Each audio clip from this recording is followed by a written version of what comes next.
It's May the 21st, 2024. This is a short ELF video. We're in the watershed protection forest on the South Elphinstone slopes. It's also been laid out as a BC Timber Sales Cup Lock TA0521, which has now been posted for sale, with logging contractors having till June 4th to submit bids. And then this forest could start to hear chainsaws and big trees dropping. We're going to show you some of the cultural, historic, and ecological values of this forest. Straight ahead there is a old red cedar that pioneer loggers had cut and done some shake cutting, but it was a soft touch to this forest. They left all the older Douglas fir, and appears they left all the hemlock. So there was a serendipitous combination of human intervention and wildfire disturbance that created the conditions that we see here today. There's a fallen stump or woody debris on the ground there that adds biodiversity to the soils, which is a old forest indicator. Here's a stand of young red cedar coming up in this gap where there was an old growth tree obviously growing in the past. But there's enough canopy here providing shade for the cedar to come up underneath the dominant fir that you see up there on the slopes. So in the BCTS site plan, they acknowledge that this area contains a mix of red listed and blue listed plant communities. So that could be a variety of, the tree species with ferns and shrubs associated.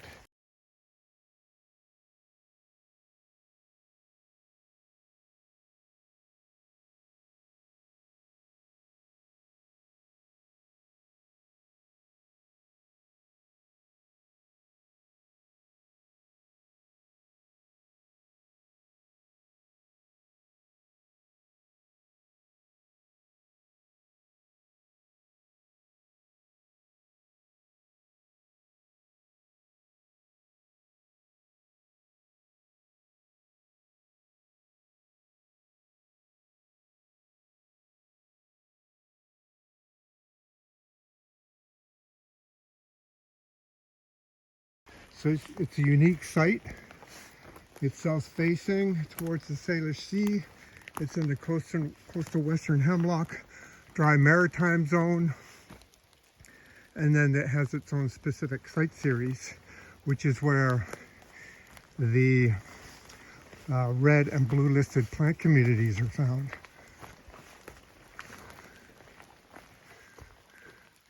So you can see it's a nice stand of trees that BC Timber Sales, which is an arm of the Minister of Forests, has their volumes that they feel they need to meet every year.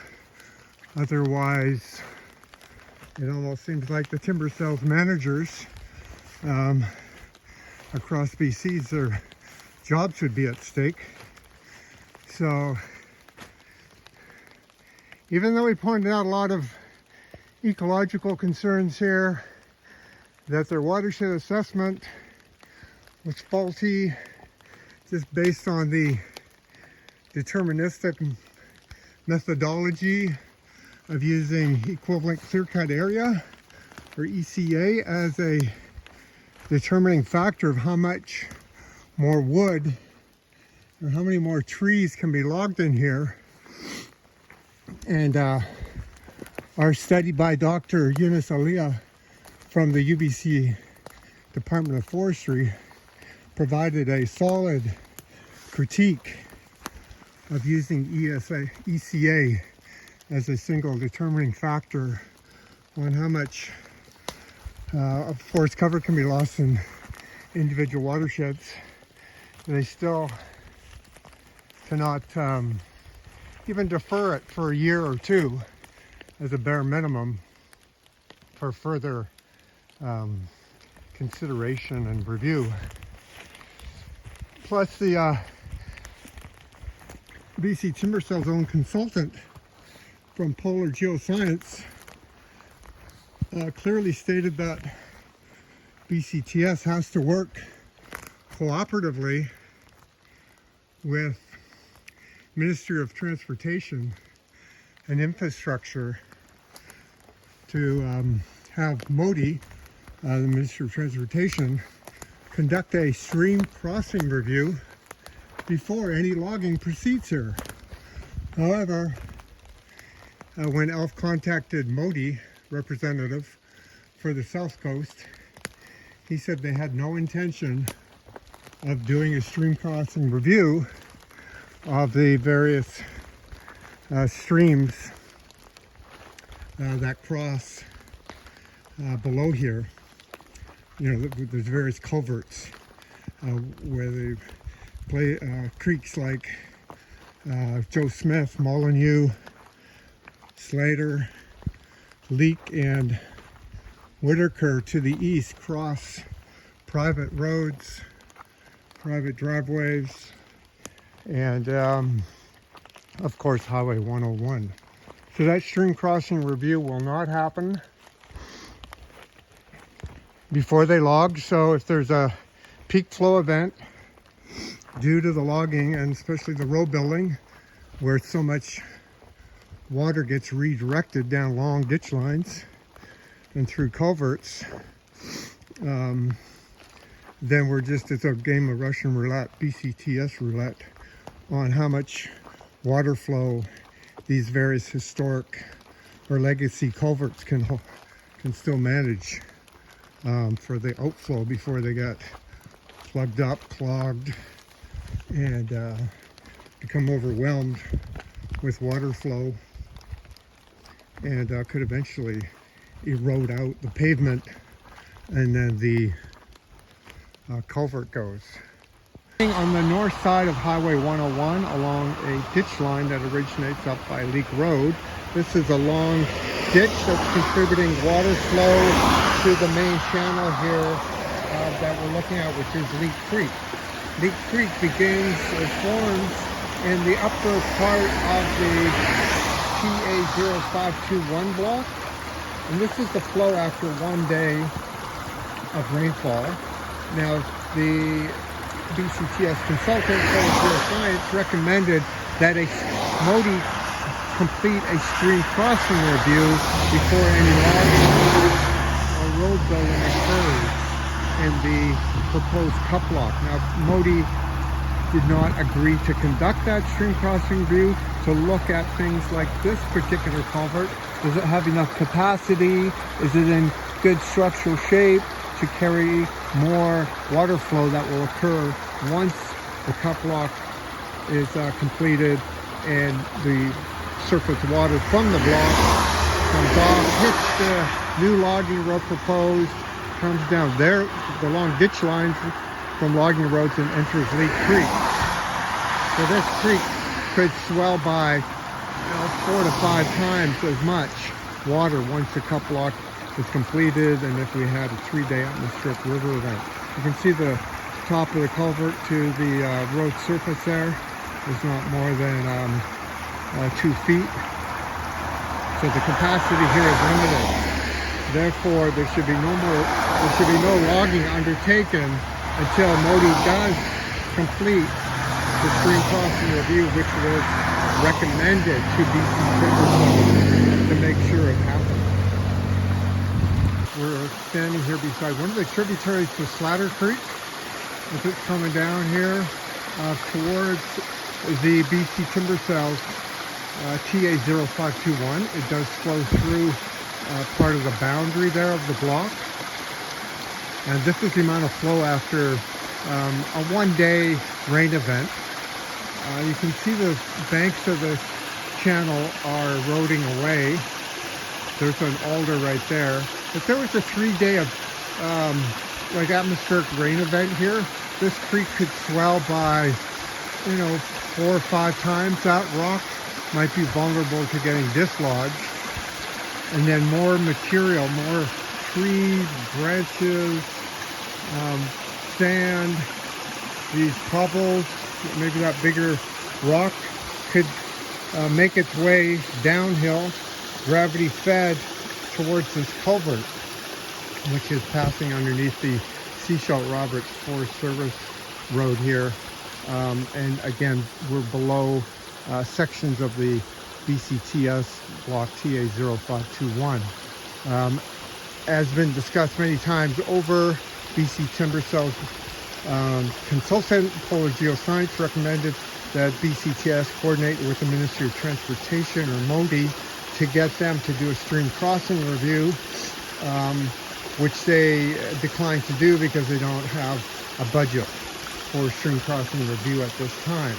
So culverts like this and the conditions surrounding it have not been noted. There's no plan in place to, say, upgrade all of the culverts that where these various streams, including Slatter here, Molyneux, Joe Smith Creek, and a little further to the west there, Clough Creek is the one that had the major mudslide in the 1980s that started up on this slope, where there was so much logging flash that it came down and created a debris dam that burst and sent tons of mud and gravel and water down onto adjoining properties that got flooded out. Major private property damage occurred there, and Clough Creek took out Highway 101 and Lower Road. So that scenario could repeat itself again, because BCTS is in denial that forest cover loss increases surface runoff, erodes away stream banks, and can cause plugging of culverts and actual debris flows. So another example of poor planning by BCTS on this particular block and all the other ones they have planned for the Elphinstone area. So no stream crossing review. BCTS wants to charge ahead on logging this slope here. And the site plan only came out a couple of days ago, showing their objectives and results. Even though it was completed in December of last year, they hit it. They didn't share it out to the community. So all that information still needs to be properly critiqued. Now they claim they're going to be having this high tree retention of stand. So what we're coming down here is all these trees numbered in yellow paint. I think it goes up to 50. So that really does appear to be a retention area. However, note, as we get closer here, there's a falling boundary tape, road location tape right there. And then as we swing across, we start to see the road location tape again, and then we see the marked trees. So the road is definitely going down to that tree marked 37. So these trees have to go for the road. So why would they mark them? Are we missing something here? Or are they missing something? Because this is the road center line. These trees are not going to be standing here if the road goes through. So it's just another one of their kind of planning hiccups. Here we go, 45, and road location. Now this road here is the lower one, and it extends all the way to a gully, and then it encounters 50 to 60% slopes over there to the east. The road building plan calls for 100% cut into the slope to get to like a bedrock, or get to a solid surface.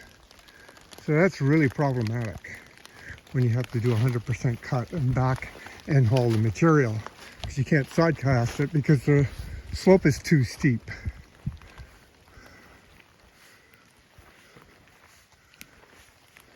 BCTS doesn't want to acknowledge that this lower road is problematic. Like, everybody has seen endless new logging roads on the Sunshine Coast. Come on, we can't stand for this any longer. This continued almost barbaric logging, clear cutting, road building with some tree retention. It's like his days are over. Most of the landslides that were documented back in 2021 began from problem roads. Began when all the ditch water was sent over an adjacent slope when there wasn't an existing stream channel. So what happens? The soil slopes get saturated and the slopes just cannot, molecularly hold any more water. So it fails. That's when you get a landslide. And so you can see we're coming into more steep area here. Road carries on across this slope.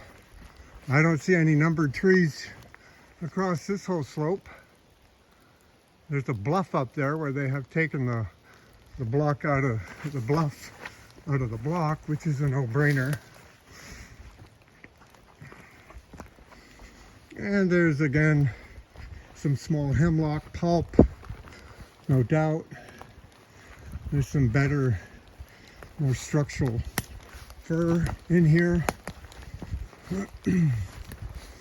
And we're going to come up to another